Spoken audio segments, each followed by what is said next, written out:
Hello everybody and welcome to the United Stand. I hope you're all doing very well this morning. We've got you the latest Manchester United news and transfer news on what is a very big day for football. There will be a meeting of the Premier League today to discuss a way forward, Project Restart or Project Stop. We'll talk about that in a minute, but let's get into the headline. This Jadon Sancho transfer race begins here. And I'm going to use an analogy. I've never done one before, but I'm going to use an analogy here. If you've got the money to buy something and you're stood at the front of the queue of the shop, you are the favourites to buy that thing. But the longer that shop is shut, the more likely other people are going to get in that queue. And when the door opens, they might push in front of you. And this is the situation we may face with Jadon Sancho. We're at the front of the queue. We've got the money. But if Dortmund don't open that shop, we can't get in there and start negotiating to buy the thing in the shop window. Other clubs can come in. So there's talk of Barcelona, there's talk of Liverpool this morning. Am I concerned about this? No, I'm not. I think Manchester United have the money, potentially. I mean, it's very difficult to predict that in the current market, and I think if football gets cancelled, forget Jadon Sancho, which I've said before. But if we're talking before March and hopefully into now, I think Manchester United have got the best financial package to be able to afford Jadon Sancho. What are we talking about then? Well, we're talking Barcelona. Reports from Germany build that Barcelona are entering the race. This could be about driving up the competition, driving up the price from Germany. I read this in Sport Witness that maybe if some Spanish outlets come out and deny it, it will expose the fact that this German outlet is trying to, pull a fast one and get clubs involved who aren't in it. We've had it happen to us many a times. And then Liverpool.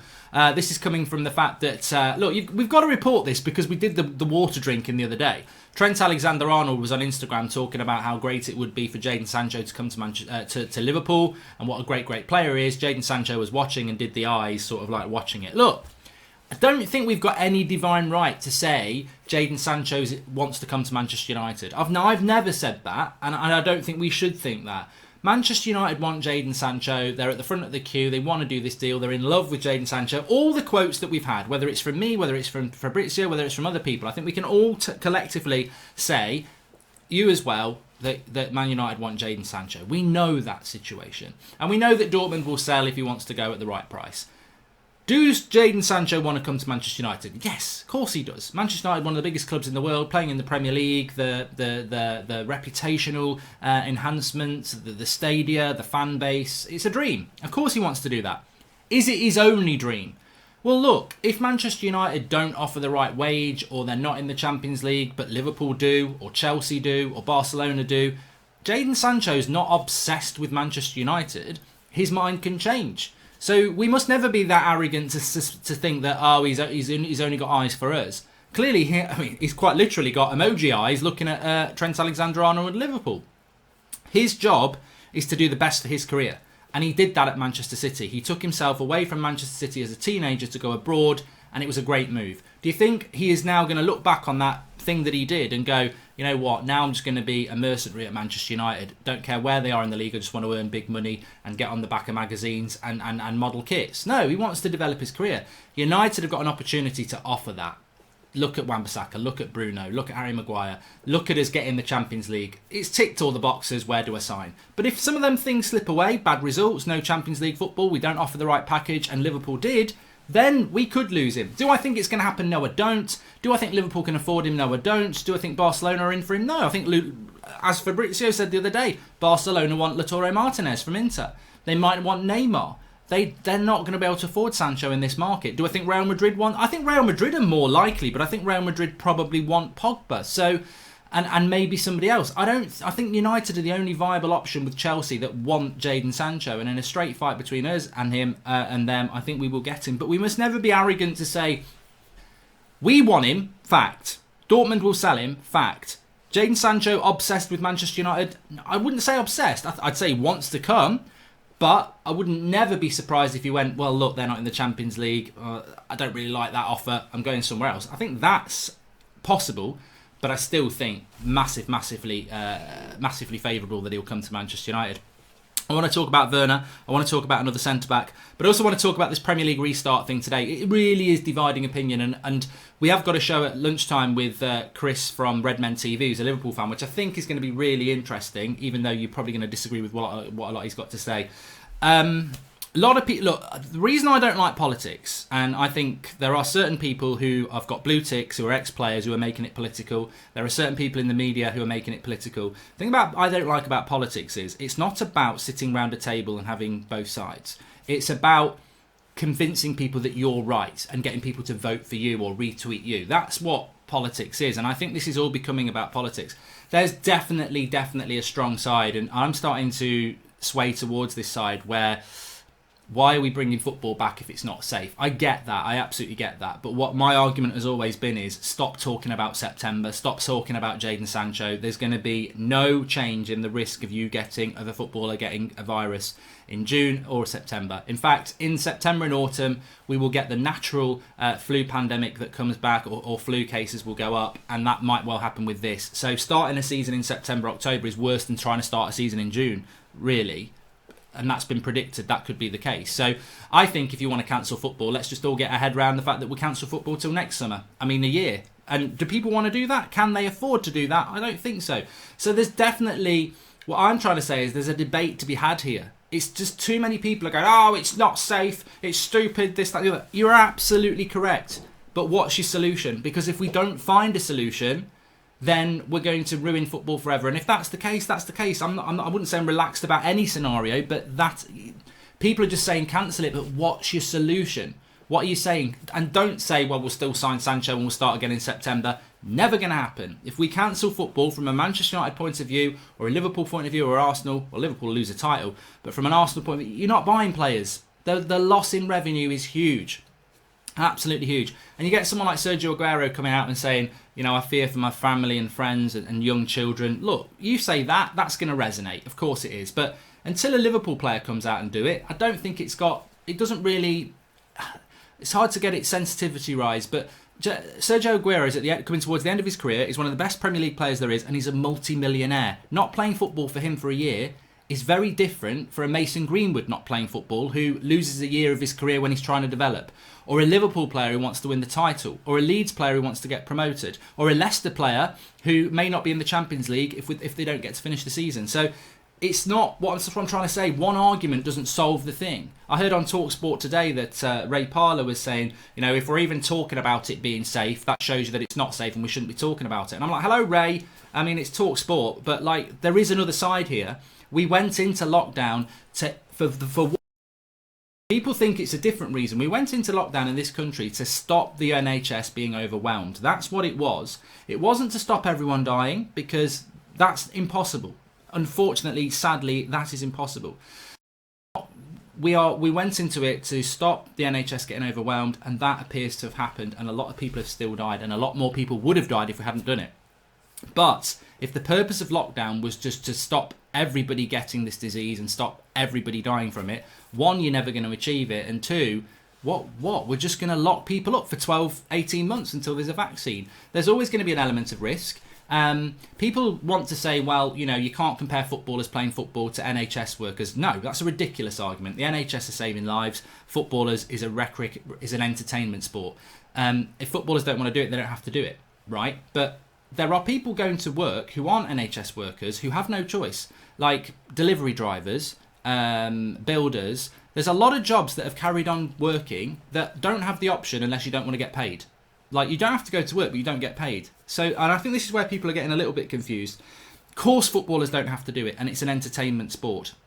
But there are a lot of people who are going to go to work over the next few weeks, or who are already at work doing jobs that aren't really key worker jobs, but have to go and do it, otherwise they won't get paid. So there's lots of different arguments to this, and I think that the way the Premier League decide to do it, whatever they decide, I'm going to go with. I'm not going to moan about it, but I do think that some people are just using it as a political football, and actually, I would say you're right if you think let's cancel it, and you're right if you think let's wait. And I think that's the thing at the moment. There is a debate to be had, a proper debate to be had, and there's no right or wrong answer. There's only your opinion, which you think is right, and I think I'm right. And I'm not trying to exert my opinion on people. I'm just trying to say that we've all got opinions on this, and ultimately, safety and saving lives is the most important thing. But I've got kids. Some of you will have kids. You've got relatives. You've got people at risk. At some point in the next 2 months, we're not going to be on a lockdown as severe as this. Our kids might go to school, we might have to go to work. Why shouldn't footballers do that?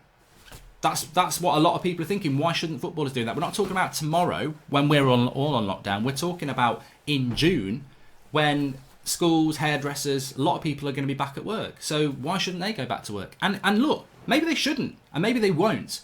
But I think there's a right to say why shouldn't they? And look, we're not talking about people, artists or stuff like that. We're talking about something that will bring a lot of joy and positivity to a lot of people.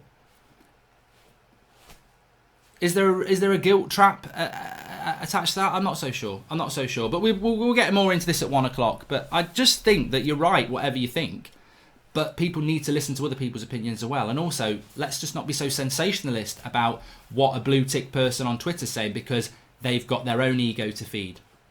I don't care whether people like my opinion or not. If I did, I wouldn't tweet most of the stuff that I put, because I know sometimes it's a bit 50-50. And one of the golden rules, if you want to be popular, don't come out with 50-50 opinions. Always go out with 90% of the people believing your opinion. That's how you get likes. That's how you get liked. But that's not what we've ever done on this channel. I like to create debate, and I enjoy the fact that there'll be people listening to me now going, oh, I quite agree with that. Oh, he's a bloody idiot. That's the whole point. We create debate on this. But let's get back into football. We can talk about that at 1 o'clock. I'm really hot. I don't know why I feel really hot today, and it's not even hot. So there's a defender that we've been linked to called Mohamed Salisu, who's a 21-year-old centre-back from Valladolid. Now, he's represented by Juan Mata's dad's agency. And apparently he's got a release clause of £10 million. Now, this pricked my ears up because we've been linked to quite a few centre-backs recently. But this did prick my ears up because he's been playing for Valladolid in La Liga. He's done very, very well. He's got very good write-ups, and he looks like he's going to be a good centre-back. Now, United have been linked to Koulibaly, who's today been linked with Liverpool, Upamecano, Arsenal. But this is a player that, does this not fit? And Ghanaian as well, which is, by the by, really. Could be Spanish, it could be French, it doesn't matter. He's a centre-back doing very, very well. And, Ghanaian, I think, Thomas Partey. But this could be an interesting avenue for Manchester United. We think we need a centre-back next to Harry Maguire. We do. But does that centre-back need to be Koulibaly? Does it need to be Upamecano? Could it not be someone like a Salisu from Valladolid, who's 21 and got potential and comes into the club and takes a step up and is reasonably priced? Is that not the sort of signing that we should be looking at, especially in this financial market where teams like Valladolid are probably going to need that injection of cash? And instead of spending 40 million or 50 million on Upamecano or 80 or 70 million on Koulibaly, you spend 10 million on Salisu, who comes in. And, from what I've seen and heard of him, he's great in the air. I think he's 6'3", but he's fast.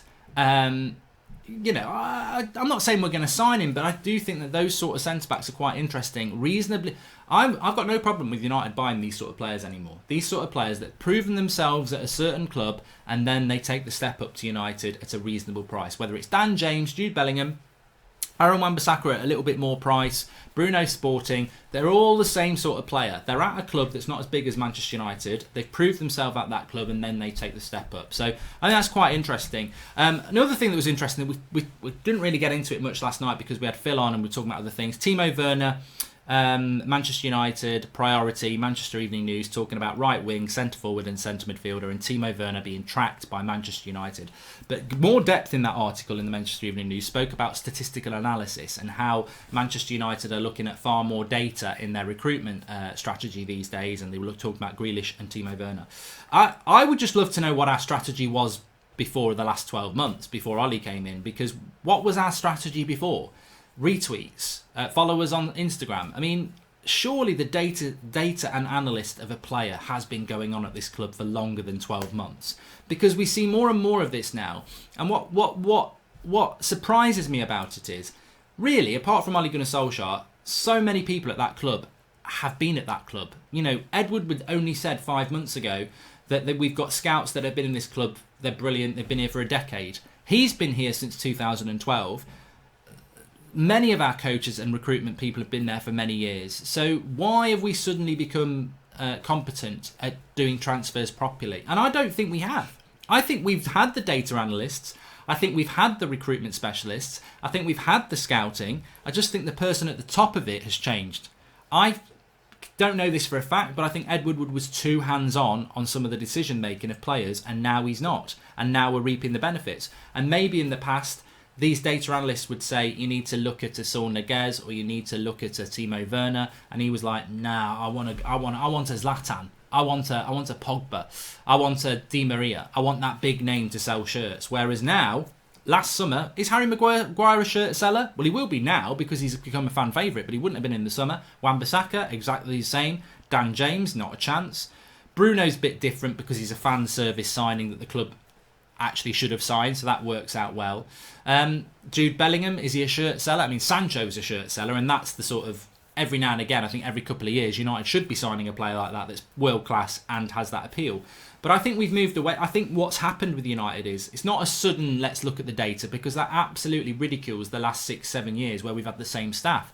I think what's happened is we've now got people making decisions about the players we're going for, i.e. maybe Ollie and others, instead of Woodward, saying this is the right player to go for based on this package that you actually had 3 or 4 years ago, but you ignored because you wanted a shirt seller. So I think that's what's happened, because I think it would be ridiculous to say, oh, United now look at the data more. I think we've always looked at the data. It's the decision maker on who we go and buy. And as we know, under Mourinho in his final season, he got turned down by Woodward and the Glazers a couple of times. Quite rightly on Martial, to be honest. And I'm not saying it was always wrong, but there does seem to be a turning in the plan. And look, I would welcome Timo Werner at Manchester United, by the way. I know there was it Dieter Hamann saying he wouldn't suit Liverpool because lots of teams sit back against Liverpool and Timo Werner's very much about pace.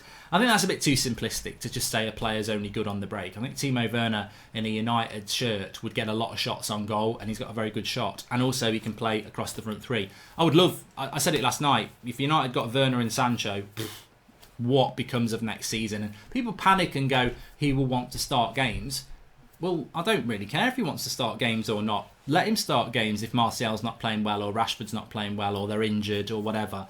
You know, this is really important to have this squad depth, I believe, and I'm looking forward to seeing what United can do. But the big cloud is always going to be what happens, and I'm sure we'll be talking about it on the 8 o'clock show tonight. What's going to happen with the Premier League? I don't know. I think if it gets cancelled, we may as well forget transfers. I just don't see how you can afford to buy any player when you lose hundreds of millions of pounds, and that will be the same for everybody. So, look, if you want signings, you pretty much need this season to be completed whenever it happens. If you don't want signings, then, you know, season cancelled. But it's not that simple, is it? Because actually, some people want it to be cancelled because of the risk to life. Some people want it to be cancelled because they want Liverpool not to win the league.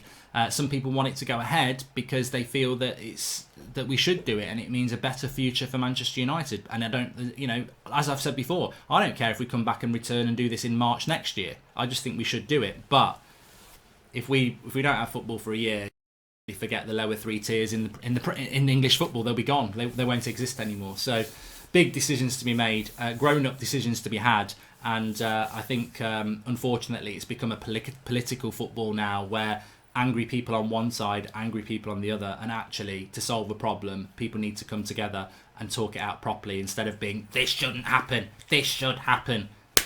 This is a grown-up conversation. It shouldn't be political. And in a political debate, people vote for one or vote for the other. We need solutions. We don't need people voting for one or the other. We need people talking together to find a solution.